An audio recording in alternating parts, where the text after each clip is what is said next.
monsieur l'adjoint, alors mon intervention n'est aucunement en lien avec cette délibération, mais je m'attendais à ce que vous nous donniez la parole plus globalement sur la rénovation urbaine. Donc permettez-moi effectivement d'intervenir sur l'ensemble de ce qui a été présenté avant la suspension de séance. Et je voudrais d'ailleurs remercier les habitants du quartier qui sont présents en nombre, ce qui montre là leur attachement au devenir du quartier. Donc vous m'autorisez à faire ce point, voilà.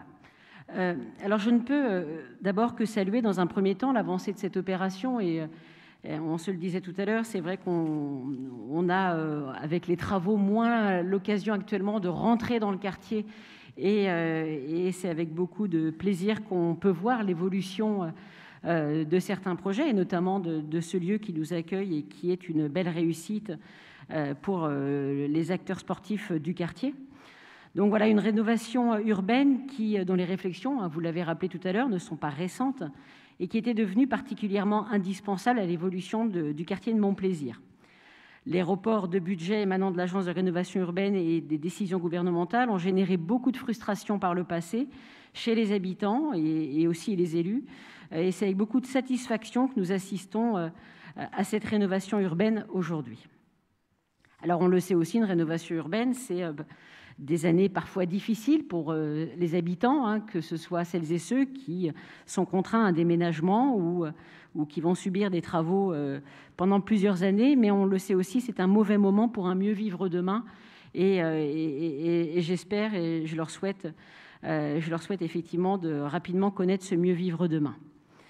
Alors bien sûr, cette introduction positive de ma part va cependant amener quelques nuances, peut-être des alertes, en tout cas des propositions.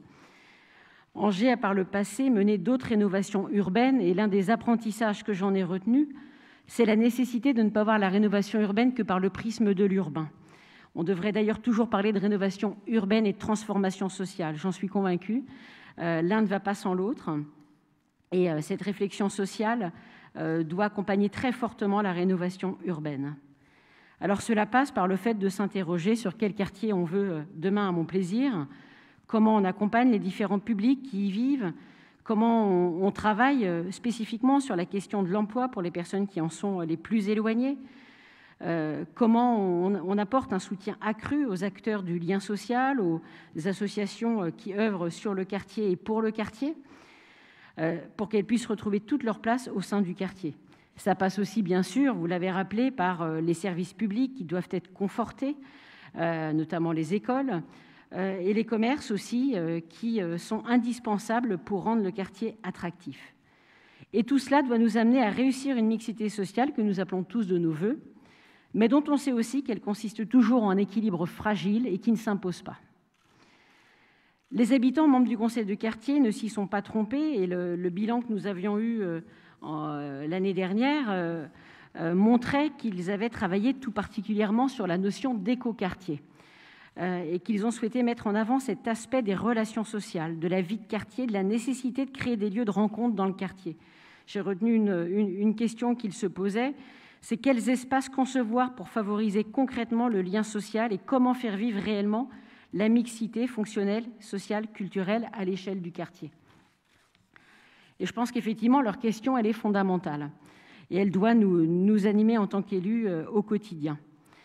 Alors, cela passe aussi par un travail de concertation et d'accompagnement à tous ceux qui, aujourd'hui, font vivre le quartier et dont on sait que, parfois, ils sont en souffrance.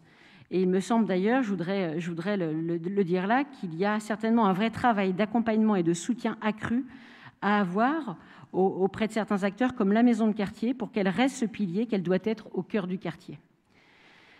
Un autre sujet qui me semble fondamental, c'est l'amélioration de la concertation, et je le rappelle avec toute humilité pour l'avoir vécu quelques années. Je sais combien concerter est rarement facile, et je sais qu'il ne faut pas confondre l'information et la concertation. Et ça, j'insisterai toujours là-dessus. Ça me paraît fondamental. Alors, on le constate. Alors, j'ai cru entendre qu'il y avait eu des discussions cet après-midi, mais c'est vrai que les articles de presse qu'on a pu lire sur les tensions qui pouvaient exister avec les professionnels de la cité scolaire autour d'aménagement de voiries dans l'enceinte de la cité scolaire.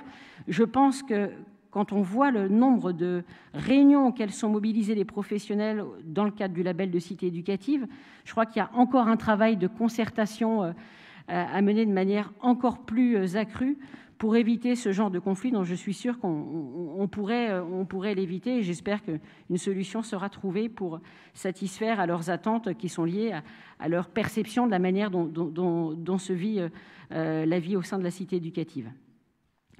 Un quartier, pour se développer, a aussi besoin d'une offre commerciale diversifiée et qui réponde aux besoins de ses habitants. Donc on a découvert ce soir, revu ces images de la place de l'Europe demain, et je pense qu'effectivement elle sera très attendue, notamment pour permettre de faire revenir dans le quartier tous ces commerces qui ont disparu et qui sont indispensables au développement du quartier. Donc c'est comment, et là j'ai une question, c'est comment, à travers peut-être un groupe de travail dans lequel on pourrait associer des habitants, on peut travailler à rendre dès maintenant le quartier attractif pour encourager ces futurs projets le plus rapidement possible et voir revenir ces commerces de bouche, les tabac-presse, etc., qui contribuent au dynamisme de quartier.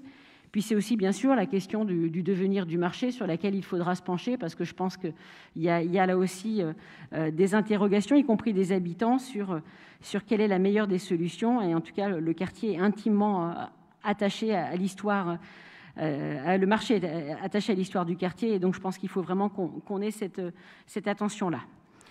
Et je conclurai mes propos en parlant de la place de la jeunesse dans le quartier. Il y a quelques années, dans le précédent mandat, il avait été évoqué lors d'une réunion que la question d'un local jeune pour remplacer celui qui avait été fermé pourrait être pensée dans le cadre de la rénovation urbaine. Qu'en est-il aujourd'hui ? C'est vrai que ce local jeune, il a connu des hauts et des bas, bien souvent plus de bas que de hauts, mais il avait le mérite d'exister, il avait le mérite de répondre à un moment donné à une interrogation, à une attente de jeunes qui cherchaient un lieu de rencontre, un lieu pour parfois développer des projets ou pas, un lieu qui puisse servir de passerelle vers d'autres structures. Et je voudrais savoir donc où on en est dans les réflexions et proposer qu'on mette en place un groupe de travail composé avec des jeunes du quartier, des habitants, des associations de quartier et bien sûr la collectivité, pour tous ensemble repenser la place des jeunesses dans le futur quartier. Merci. Merci Madame Camara-Tombini. Y a-t-il d'autres demandes d'intervention ? Je passe la parole à Francis Guiteau. Merci Monsieur le maire. Ce n'est pas vraiment une réponse finalement que je voulais apporter au questionnement de Madame Camara-Tombini, mais simplement une amorce de réponse en lui disant qu'elle a mis le doigt dans son questionnement sur tous les sujets importants sur lesquels on essaye de travailler aujourd'hui. Vous parlez du travail, et vous avez raison, parce que le taux de chômage dans le quartier est important. Et je puis vous assurer que nous multiplions les initiatives susceptibles de pouvoir apporter des solutions aux jeunes et aux moins jeunes sur le quartier Mon-Plaisir.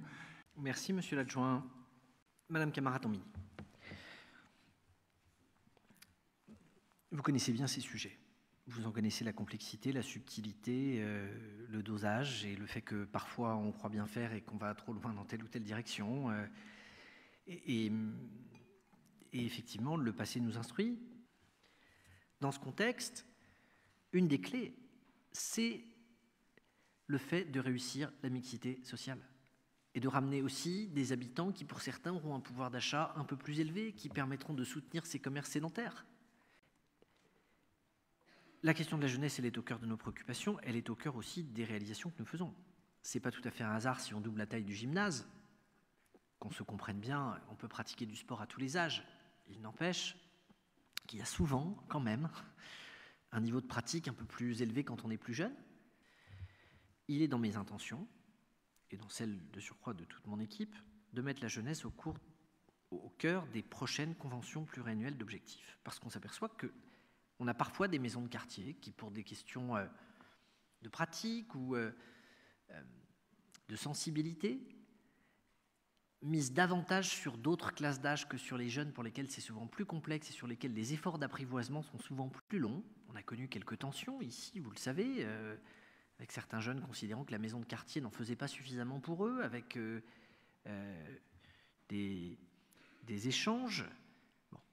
Et on est effectivement dans cette optique, à la fois de nous assurer que les maisons de quartier n'oublient pas ces publics pour lesquels elles ont été érigées, construites et pour lesquels elles reçoivent des centaines de milliers d'euros de financement de la part de la ville tous les ans.